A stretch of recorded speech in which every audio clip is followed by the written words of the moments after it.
너는 큰 서판을 가지고 그 위에 통용 문자로 마알살렐 하스바스라 쓰라. 내가 진실한 증인 제사장 우리야와 여베르기야의 아들 스가랴를 불러 증언하게 하리니 하시더니 내가 내 아내를 가까이 하매 그가 임신하여 아들을 낳은지라. 여호와께서 내게 이르시되 그의 이름을 마알살렐 하스바스라 하라. 이는 이 아이가 내 아빠 내 엄마라 부를 줄 알기 전에 다메섹의 제멜과 사마리아 노략물이 아스러 왕 앞에 옮겨질 것임이라 하시니라. 여호와께서 다시 내게 말씀하여 이르시되 이 백성이 천천히 흐르는 실로아 물을 버리고 르신과 르말랴의 아들을 기뻐하느니라. 그러므로 주 내가 흥용 큰 하수 곧 아스러 왕과 그의 모든 위력으로 그들을 덮을 것이라. 그 모든 골짜기에 차고 모든 언덕에 넘쳐 흘러 유다에 들어와서 가득하여 목에까지 미치리라. 임마누엘이여 그가 펴는 날개가 내 땅에 가득하리라 하셨느니라. 아멘. 우리 잠시 묵상하는 시간을 갖도록 하겠습니다.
오늘 본문은 7장과 오늘 8장인데 7장과 연결이 되어 있습니다. 7장에 보면은 남유다 왕 아하스 때에 아람과 북이스라엘이 연합을 해가지고 침공을 합니다.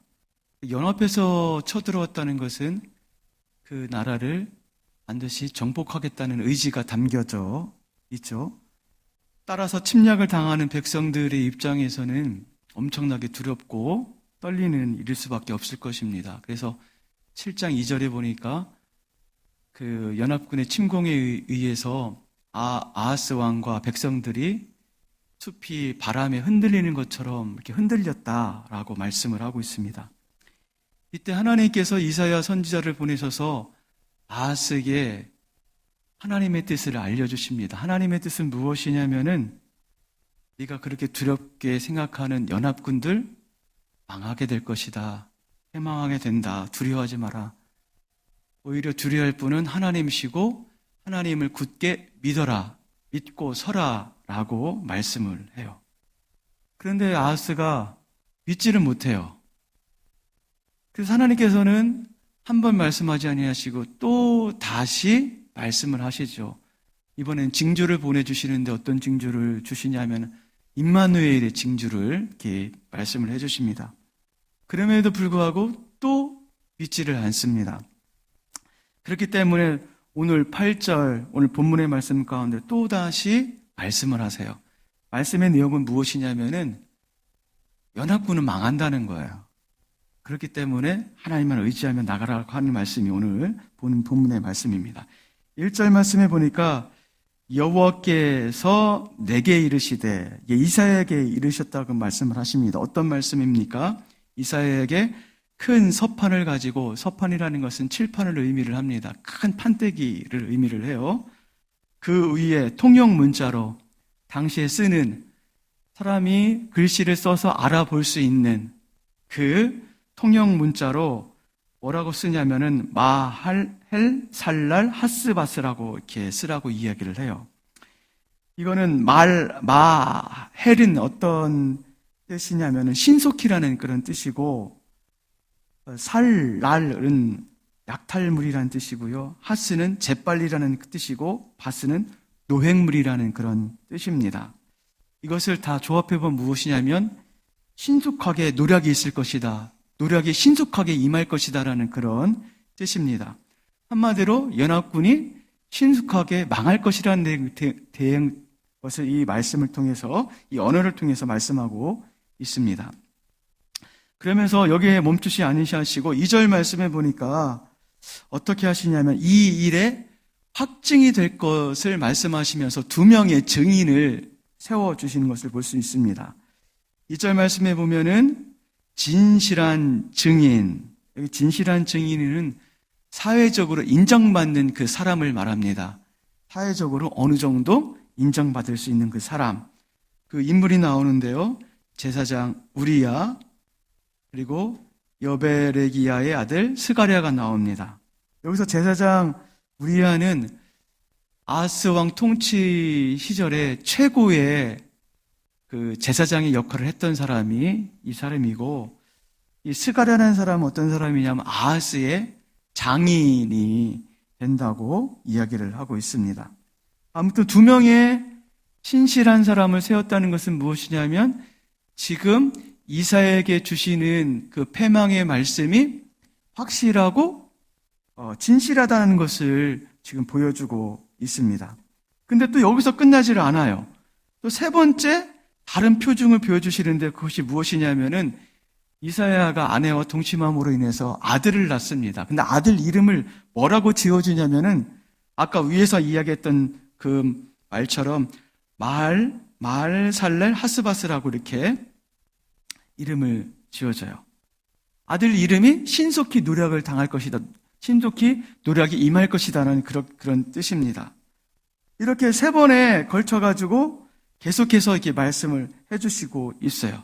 그러면서 4절의 말씀해 보니까 이 말의 뜻에 대해서 정확하게 말씀하고 있는데 뭐라고 말씀하시냐면 이 뜻은 이 아이가 내 아빠, 내 엄마라 부를 줄 알기 전에, 아이가 태어나서 엄마 아빠를 부르는 시점이 약 거의 1년 정도 지나야지 엄마 아빠라 부르잖아요. 그 시점이 됐을 때에 이 다메섹의 제물과 사마리아의 노략물이 아스르 왕 앞에 옮겨질 것이다.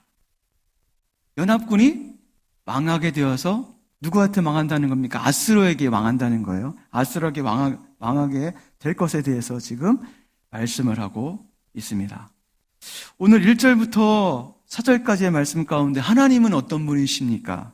하나님은 당신의 백성이 당신을 신뢰할 때까지 아주 오래도록 끈질기게 기다리시는 분이십니다.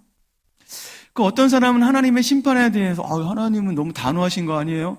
하나님은 그렇게 많은 사람들을 죽입니까? 하나님은 왜 사랑이 없으십니까? 라고 반문할지 모릅니다. 그런데요, 성경을 읽어보면 하나님께서 이유 없이 심판하지 않습니다. 그리고 하나님께서는 우발적으로 당신의 백성들을 심판하시는 분이 아니십니다. 기다리시죠.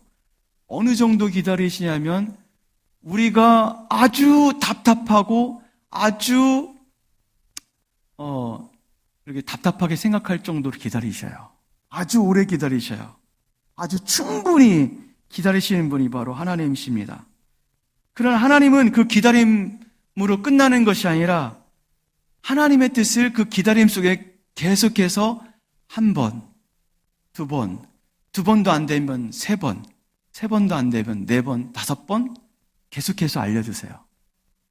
기다리는 것에 끝나는 것이 아니라 우리가 알 때까지 끊임없이 알려주세요. 그렇게 오랫동안 기다리신 분이 하나님이십니다. 그리고 그 기다림과 끊임없이 알려주심으로 말미암아 하나님의 뜻이 무엇인지 확증시켜 주시면서 우리에게 말씀하시는 분이신 것을 오늘 본문을 통해서 알 수가 있습니다.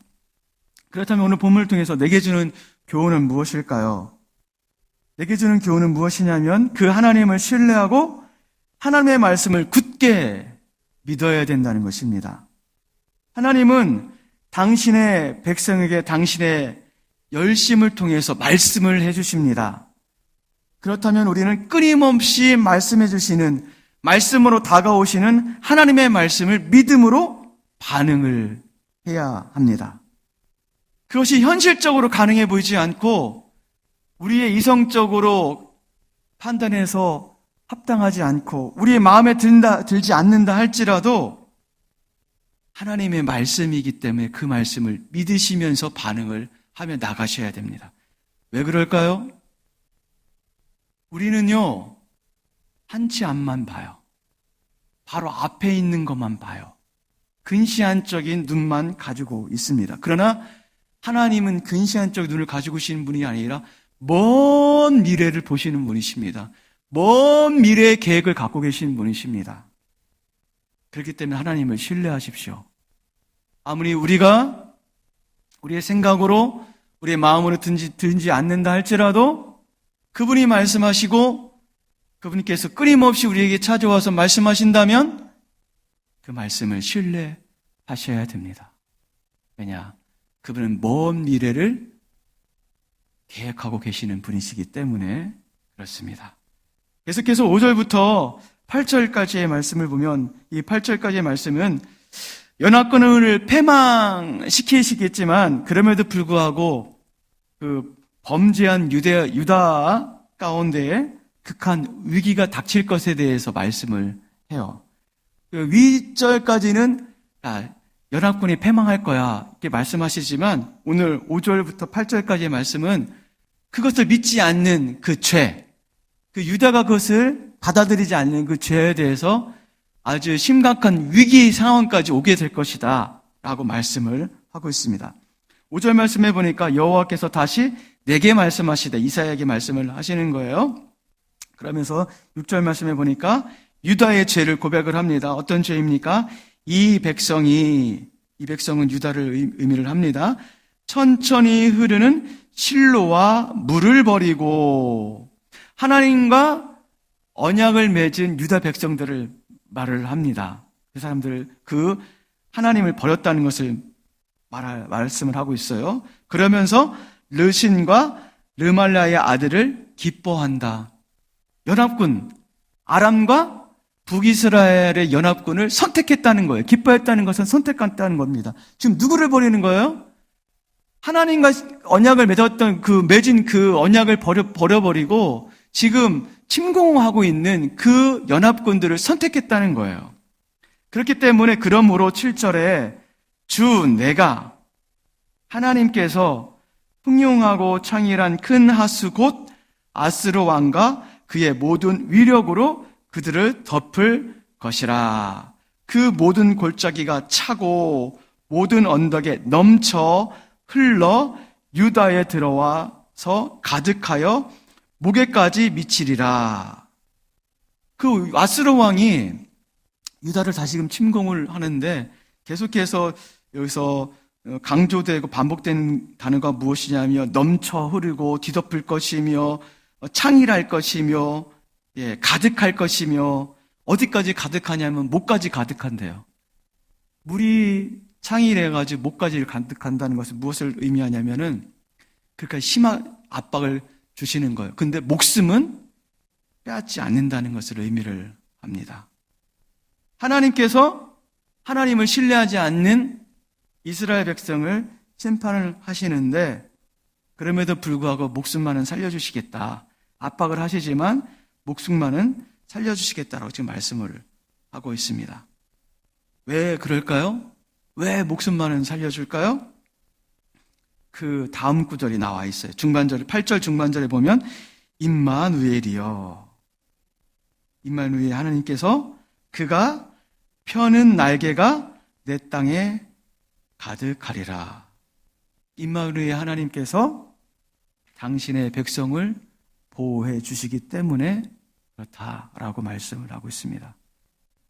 5절부터 8절까지 말씀 속에서 하나님은 어떤 분이실까요? 하나님은 하나님 아닌 다른 것을 의지하는 자를 간과하지 아니하시는 분이십니다. 유다가 하나님의 말씀을 저버리고 대신 무엇을 선택했냐면 연합군을 선택을 했습니다. 그들이 살 길이라고 생각하는 것은 연합군이었습니다. 그러나 그것은 믿음의 선택이 아닙니다. 하나님을 향한 불신입니다. 그렇게 말씀하신 그 하나님에 대한 불신이 바로 연합군을 선택하는 것입니다. 따라서 하나님은 이 문제에 대해서 그냥 넘어가지 않습니다. 어떻게 하십니까? 아수르라는 그 나라를 통해서 당신의 백성을 압박을 하세요. 어느 정도 압박을 하세요? 죽음의 직전까지 압박을 하십니다.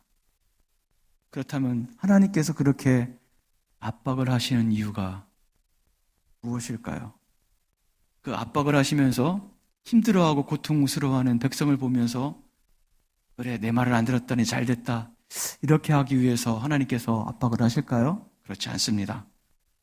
죄 가운데 돌아오게 하시기 위한 아버지의 마음이 여기에 담겨져 있습니다. 계속 말씀하세요. 오랫동안 말씀하세요. 지속적으로 말씀하세요. 충분히 말씀하세요. 그럼에도 불구하고 돌아오지 않는 이스라엘 백성 가운데 끊임없이 돌아오게 하려는 아버지의 마음, 이것을 믿음의 눈으로 바라보셔야 됩니다. 따라서 다시금 우리 가운데 삶의 고통과 압박과 힘든 것들이 있다면, 모든 것이 다 그렇지는 않지만 그런 것들이 있다면 다시금 하나님께서 나에게 말씀하시고자 하는 것이 무엇인가 듣는 여러분 되었으면 좋겠습니다.